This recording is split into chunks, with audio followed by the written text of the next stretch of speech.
Hello and welcome to The Current, where we report on the latest issues, events and culture.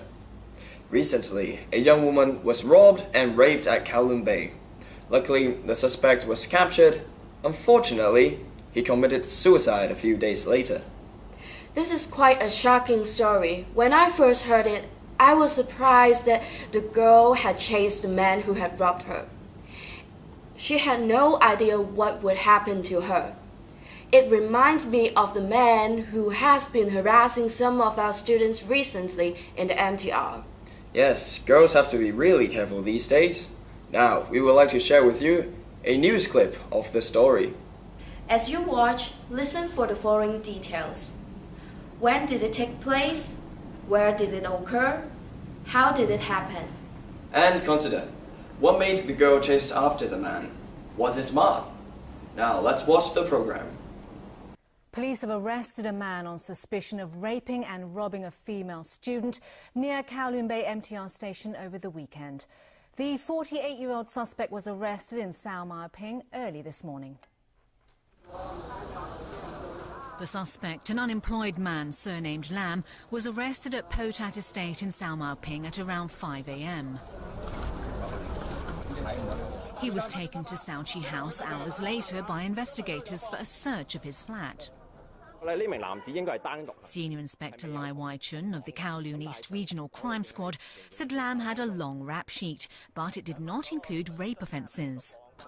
Officers confiscated clothes, shoes and mobile phones from his flat. The victim, a 22-year-old student, was walking on the Kwun Tong Road footbridge near Choi Ying Estate at around 12:30 a.m. Sunday when the suspect grabbed her mobile phone. She told investigators that she gave chase, and when she caught up with him, he threatened her at knife point, tied her up and raped her. The suspect stole her phone, ID card and bank cards before running away. After 3 hours, the victim managed to break free and tell her family of her ordeal. Police sources said the suspect tried to withdraw cash from an ATM in Lam Tin, but the victim had already notified the bank that her cards were stolen. Officers studied the surveillance footage from cameras in that area and were able to track the suspect down. They also found a water bottle at the crime scene, which he may have used to wash the victim of traces of evidence. Investigators added that the suspect has a criminal record that includes robbery, breaking and entering, and drug-related offences. Interesting report. Now, let's go to Romeo, our reporter on the streets. Thanks, Daniel. I'm here and I'm ready to ask some questions to students walking out the campus. Excuse me, can I ask you some questions? Yes. Did you heard about the Kowloon Bay rape case? Yes. Do you think it was smart for the girl to run after him? No, because I think if follow some people you don't know it's dangerous. No, it's quite stupid. She may be killed by the man. What makes it so easy for the man to grab her phone in the first place? I think that the girl is too concentrate on her phone and do not aware people nearby, so the man can easily grab her phone. Maybe the girl is watching her phone and doesn't pay attention to the surrounding. Why do you think she chased him, like especially in the dark? I think that the girl's phones might have some important data that she didn't back up, so I think it's important for her. Was it really important to get her phone back? I don't think so. Why? Because you can buy a new phone. Life is more important than a phone. The suspect hung himself in the police station. What do you think was inside his mind when he did it? Maybe he regret what he had done to the girls. I think that he felt guilty about what he did. He didn't want to face the punishment. Have you ever been harassed while in public transport? Yes, I've experienced before a man who is sat near to me and sat closer to me after that, but I don't think that is appropriate to do it.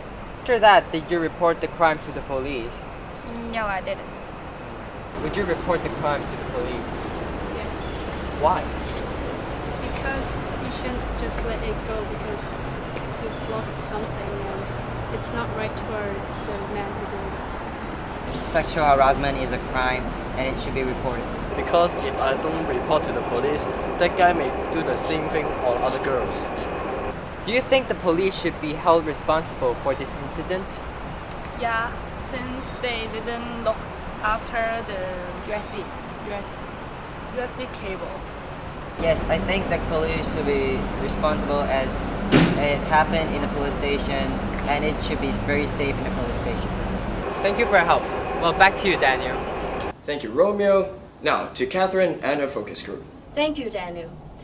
Recently, some of our girls have been targeted by Groper in the MTR, although a number of students have said that they were harassed. There have not been many cases reported to the police. Some think that it is too embarrassing. Some think it is not such a big deal. Some don't want to take the trouble to report it. Anyhow, we know that the Groper is still out there and unlikely to stop harassing students. Now, we have students here from different forms to help us with the discussion. Now, let you introduce yourself, starting from the back. I'm Charlotte in Form 1. I'm Minnie from Form 5. I'm Joyce from Form 2. I'm Isa from Form 4. I'm Karen from Form 5. I'm John from Form 3. Is there anyone here who has met this guy? No. When it happens, very often the victims don't shout for help. Why do you think they don't? Joyce? I think the victim is not courageous enough. They are afraid of catching the attention of others and catching the attention of the groper. So I think they should be more braver to shout out or yell for help. Karen? Maybe they're afraid of catching the attention of the others, so they will feel embarrassed at that moment. Would you report to the police if this happened to you? Minnie? I would like to seek the help from the police because the groper just touched me and I'm afraid of that. Dawn? If I witnessed what happened, maybe I will shout and stop the groper from touching the victim again and maybe report it to the train station and the train station will help call the police. Do you have any advice to those who don't speak out? I will say be brave. If she doesn't tell anyone, he will do it again. Keep up the view. What about you, Isa? Do you have any advice? Just don't keep silent. Keeping silent cannot have stop it, but instead of.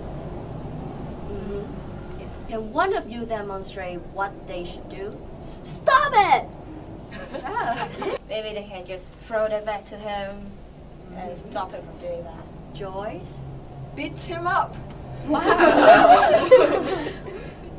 Okay, now back to you, Daniel. Thank you, Catherine and the focus group, for your sharing. Now, for those of you who are watching, I'm sure you have a better idea of what to do in the future. Now, sexual harassment happens more often than we talk or think about. Victims seeking help often have mixed feelings of fear and shame. Therefore, it is really brave for them to report cases of harassment or rape. Now, if everyone shows a bit more support to those who dare to speak out, there will be more awareness and even fewer cases. It's up to you. You can be the change. That is all we have for today from Current. Thank you for watching and stay safe.